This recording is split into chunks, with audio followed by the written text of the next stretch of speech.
اديني اقل من 10 دقايق وهخليك تفهم ازاي ممكن فنجان القهوة يكون سبب في تغيير حياتك حرفيا.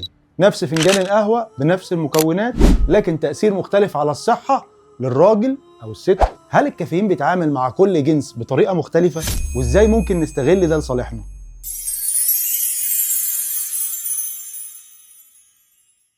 على مدار السنين الناس كانت بتتعامل مع الكافيين بشكل غلط، وده اللي كان بيخلينا نخسر جزء كبير من فوائده. علشان كده انا هكشف لك النهارده اسرار هتخليك تستخدم الكافيين كوقود مش مجرد مشروب.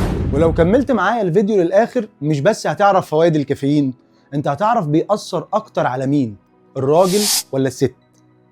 في شويه فوائد ومميزات الكافيين بيديهم لكلا الجنسين من غير ما يسألك على بطاقتك. يعني مثلا الكافيين بيحسن الطاقة وبيزود النشاط وبيحسن التركيز وكمان بيحسن الحالة المزاجية. الكلام ده بيكون موجود عند الرجالة وعند الستات. لكن هل تعرف ان الكافيين ممكن يحميك من امراض خطيرة؟ طيب هل تعرف ان القهوة ممكن تكون سبب انها تساعدك تنزل وزنك؟ كل ده هنعرفه بالتفصيل في الحلقة، ولكن خليني اقول لك الاول ليه القهوة عند الرجالة مش مجرد مشروب، وازاي الراجل ممكن يستفيد من القهوة في حاجات ما تخطرش على باله. تفتكر ايه اكتر حاجه ممكن يكون الرجاله بيخافوا منها بعد سن ال40؟ اكيد مش الصلع الوراثي، ده دلوقتي بقى بيظهر من ال30. اكتر حاجه بيخافوا منها الرجاله بعد سن ال40 هي الضعف الجنسي وسرطان البروستاتا. في دراسه اتعملت في جامعه تكساس لقوا ان الرجاله اللي بيشربوا من فنجانين ل3 قهوه في اليوم كانوا اقل عرضه للاصابه بضعف الانتصاب بنسبه وصلت ل 42%. وده ليه؟ لان الكافيين من ضمن اثاره ان بيوسع الاوعيه الدمويه وبيزود ضخ الدم، وده شيء اساسي لاي وظيفه جنسيه طبيعيه. كمان في دراسه اتنشرت في المجله الطبيه البريطانيه قالت ان شرب القهوه بانتظام ممكن يقلل من الاصابه بسرطان البروستاتا بنسبه 9%، خصوصا لما تكون القهوه ساده او سكرها قليل.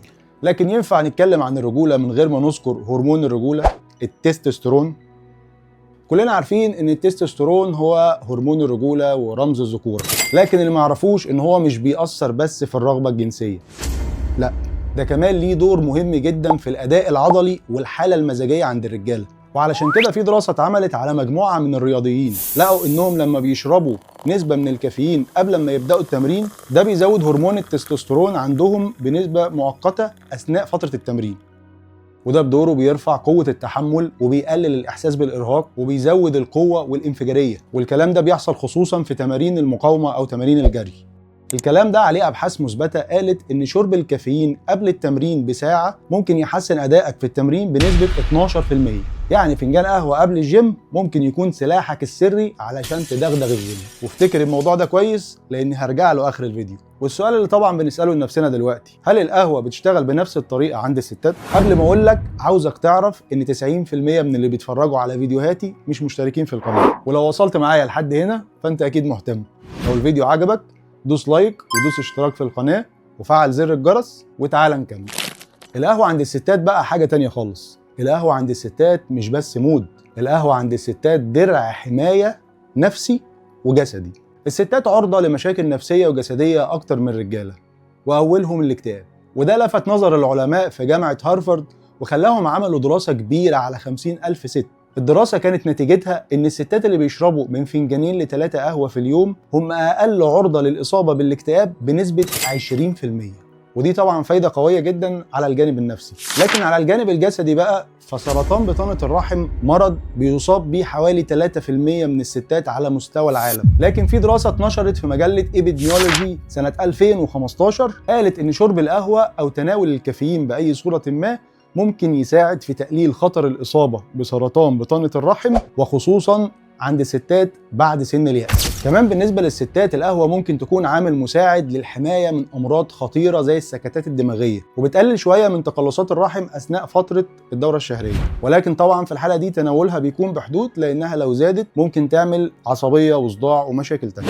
يعني حماية نفسية عن طريق إن هي بتقلل الاكتئاب بنسبة 20% أو خطر الإصابة بالاكتئاب، وحماية جسدية كمان عن طريق إن هي بتقلل خطر الإصابة بأمراض خطيرة زي السكتة الدماغية أو سرطانات الرحم، وكمان بتقلل من التقلصات بتاعة الدورة الشهرية. يعني القهوة بالنسبة للست زي المستشفى بالظبط. لكن دلوقتي لازم نرجع لأول سؤال سألناه في الحلقة، لو مصحصح معايا، يا ترى الكافيين بيأثر أكتر على الست ولا على الراجل؟ تخيل انك قاعد مع شريكة حياتك، انتوا الاتنين بتشربوا فنجان قهوة بنفس الكمية وبنفس المكونات، ولكن تأثيره عليها بيكون أقوى بكتير من تأثيره عليك. طب ليه تأثير الكافيين بيكون أقوى على الستات من تأثيره على الرجالة؟ السر هنا في هرمون الاستروجين. زي ما احنا ذكرنا التستوستيرون وقلنا هرمون الرجولة، فالاستروجين هو هرمون الانوثه. الهرمون ده بيبطئ من سرعه تكسير الكافيين في الجسم عند الستات، وخصوصا لو كانت بتاخد كافيين في الفتره اللي بتتناول فيها حبوب منع الحمل، وده اللي بيخلي الستات بيحسوا بتاثير القهوه لفترات اطول من الرجاله، في حين ان الراجل جسمه بيتخلص من الكافيين بشكل اسرع بكتير. ظاهريا تبدو ميزه عند الستات، لكن باطنيا دوت السبب اللي بيخلي الستات بتكون اكتر عرضة لجرعة زايدة من الكافيين، واللي بيأثر عليهم بالسلب عن طريق ان هو بيزود التوتر وقلة النوم عندهم. وده هيوصلنا لتاني معلومة قلت لك احفظها وهنرجع لها اخر الفيديو. السؤال هنا، هل دايما الكافيين هو السلاح السري للرجالة والمستشفى الخاص للستات؟ يعني هل الكافيين آمن لكل الناس في كل وقت؟ في الحقيقة كل الفوائد اللي قلناها دي مش معناها ان القهوة آمنة لكل الناس. طب يا ترى انت من الناس اللي لازم تاخد حذرها وهي بتشرب قهوه ولا لا؟